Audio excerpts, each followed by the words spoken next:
본 영상은 유튜브 채널 KRTV 뉴스에서 제작하였으며 도움이 되셨다면 좋아요와 구독하기를 눌러주세요. 감사합니다. 차세대 스텔스 전투기 F-35의 실전 배치로 전력이 한층 강화된 대한민국 공군. 하지만 이게 끝이 아니다. KF-X는 T-50과 FA-50에 이어 우리나라 주도로 본격적인 전투기 개발의 역사가 열린다는 점에서 남다른 의미를 가진다. 카이는 대한민국 최대 국방 R&D 사업을 완수해낸다는 자부심으로 전투기에 필요한 수많은 기술을 국산화하는 데 역점을 두었다. 체계 개발이 설계부터 제작까지 우리 기술로 이어지는 만큼 생산기술 측면에서도 4차 산업과 연계해 많은 부분을 자동화 공장으로 개발해 작업함으로써 생산성 향상과 품질 개선을 이룰 수 있었다. 국내 기술에 의한 독자적 성능 개량을 위해 주요 항공전자부품을 국산화한 결과 KF-X의 두뇌에 해당하는 임무 컴퓨터 및 비행저 컴퓨터는 올해 성능시험 후 시제기에 장착돼 지상, 비행시험을 수행하게 된다. 또한 지난달 시제품이 출품된 AESA 레이더는 기능점검 및 지상시험을 통해 기술 성숙도를 높여 2021년 시제기에 장착될 예정이다. 본 영상은 유튜브 채널 KRTV 뉴스에서 제작하였으며 도움이 되셨다면 좋아요와 구독하기를 눌러주세요. 감사합니다. 경항모용 KF-X 네이비 2033년을 목표로 이제 사업을 본격적으로 시작하는 경항공모함 사업이 KF-X를 소환했다. 현재 시제기 조립 중인 KF-X가 정상적으로 개발이 완료되는 시점은 2026년으로 계획하고 있다. 따라서 실제 전력화가 끝나면 공군 버전의 KF-X 파생 모델로 수직 이착륙이 가능한 모델을 만들자는 것이다. 당연히 경항모의 탑재를 목표로 한다. 실제로 KF-X 관계자들이 충분히 가능성 있는 이야기라고 한 점으로 보아 파생 모델로의 변경은 긍정적으로 검토하고 가능하리라 본다. 애초에 경항모에는 현재 도입되고 있는 F-35A의 파생 모델인 F-35B 모델이 검토되고 있으나 F-35C 모델로의 검토 역시 같이 이루어지고 있다. 하지만 두 개의 모델 다 수직 이착륙을 위해 설계와 주요 부품을 변경하다 보니 가격은 비싸지고 활용 가능한 무기는 제한을 받는 등의 문제를 안게 되었다. F-35A 모델 대비 2배 이상의 가격을 보는 견해도 있다. 결국 그 정도 가격이면 차라리 우리 입맛대로 제조 및 유지 보수가 가능하도록 KF-X 네이비 버전을 만들자는 의견이 나오게 된 것이다. 맞는 말이다. 당연히 그렇게 가야 하고 그렇게 될 것이다. KF-X 사업이 반드시 성공해야만 하는 이유가 하나 더 생긴 것이고 KF-X 사업이 성공하게 되면 대한민국의 힘이 한 계단 더 올라가는 발판이 하나 더 생기는 것이다. 우리나라 주변에 워낙 깡패 같은 국가들만 있어 최근 10수년 동안 각종 국방사업을 통해 우리나라도 국방력을 증대하기는 했지만 아직도 미진한 부분들이 있는 것은 사실이다. 특히 미국 무기체계에 많이 의존하고 있는 것도 사실이다. 동맹국에게서 좋은 무기를 구매하여 사용하는 것 자체는 문제가 아니다. 우리가 가용하여 당장 만들어내기 어려운 수준의 고급 무기는 얼마든지 사서 국방에 힘써야 함이 당연하다. 다만 너무 오랫동안 기울어진 운동장과 같은 조건에서 무게를 구매하다 보니 국가에 가장 긴밀해야 할 군작전 내용 등이 부지불식간에 유출될 수 있고 언제든 일본, 중국 중에 손으로 넘어갈 수 있다. 최근 미군 스스로도 링크 16 시스템은 너무 오래되어 중국에 의해 해킹당한 것 같다고 인정하며 스스로 업데이트를 하고 있는 실정이다. 거기다 비용은 또 어떠한가? 단 한 번만으로 미국이 만드는 전투기 성능을 능가하지 않아도 된다. FA-50으로 경공격기를 만들어 보았으니 KF-X로 본격적 전투기를 만들어내는 수준으로 기술력을 올리면 된다.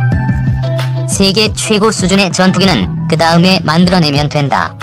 그리고 그렇게 될 것이다. 심하다 싶을 정도로 우경화에 매달리는 일본의 정치인들을 보면서 조만간 전쟁 가능한 국가로의 개헌에 나설 것으로 예상된다. 일본이 어디를 노릴지는 안 봐도 뻔하다. 왜냐하면 중국이 치고 올라오는 것을 미국이 막으려고 저 난리를 치는 것처럼 아시아에서 제일 잘나 보이기를 바라는 일본은 대한민국이 올라오는 것을 그냥 두고 보지 못할 것이기 때문이다. 유명한 푸키지데스의 함정이다. 우리나라는 단단히 준비해야 할 필요성이 차고 넘친다. 따라서 반드시 KF-X가 성공하도록 온 국민이 힘을 실어주어야 한다. 미디어에서 또 씹고 뜯고 맛보는 중이다. 무시하자. 외국의 로비를 받는 세력들일 것으로 생각하자. 앞만 보고 개발해내야 한다. KFX 아이언버드. 본 영상은 유튜브 채널 KRTV 뉴스에서 제작하였으며 도움이 되셨다면 좋아요와 구독하기를 눌러주세요. 감사합니다. 눈자가 오늘 전투기 관련 새로운 용어를 하나 또 배웠다. 역시 세상은 배워야 할 것들이 차고 넘친다. 오늘 KFX 관련 기사가 또 나왔다. 내년 5월을 목표로 제작 중인 시제기는 현재 대략 65% 정도 제작이 된 것으로 보인다. 하드웨어 조립 같은 경우엔 미국의 록히드 마틴에도 없는 자동 조립 시스템이 적용되고 있다 한다. 그 덕분에 22일 걸리는 일을 5일 만에 한다고 한다. 아울러 소프트웨어 시스템도 전체 중 65%가량 진행되었다 한다. 그리고 KFX 전용 아이언버드도 개발이 완료되었다고 한다. 아이언버드는 한마디로 시뮬레이션 시스템으로 보면 된다. KFX의 경우 전투기 시제기로 2대를 조립하고 있다. 하지만 바로 비행하기엔 위험 부담이 너무 크다. 지상에서 소프트웨어 제어 수준을 충분히 검토한 후에야 실제 비행에 들어갈 수 있다. 따라서 실제와 거의 같은 환경을 만들어준 후 비행기의 각종 시스템 제어가 정확히 이루어지는지를 모의 테스트하는 것이라 보면 된다. 아이언버드에 대해 더 잘 알고 싶어하는 사람은 첨부 파일을 보면 된다.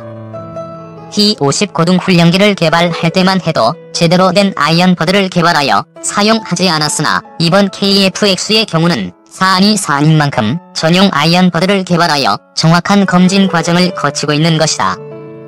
확실히 전투기를 개발하는 것은 그 나라의 모든 기술력을 총결집해야만 가능하다는 것을 여실히 보여준다.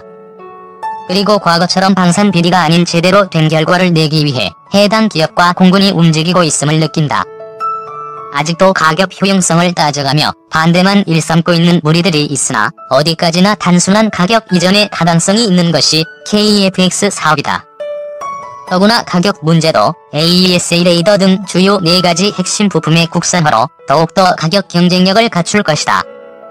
장기적인 수리 유지 비용은 물론 대한민국 국방부 장관이 직접 언급한 극초음속 미사일을 개발한 후 장착 과정도 일사천리로 진행할 수 있는 것이다. 만일 미국 전투기를 구매하는 경우 우리가 개발한 미사일을 장착하는데 시간과 비용이 걸린다.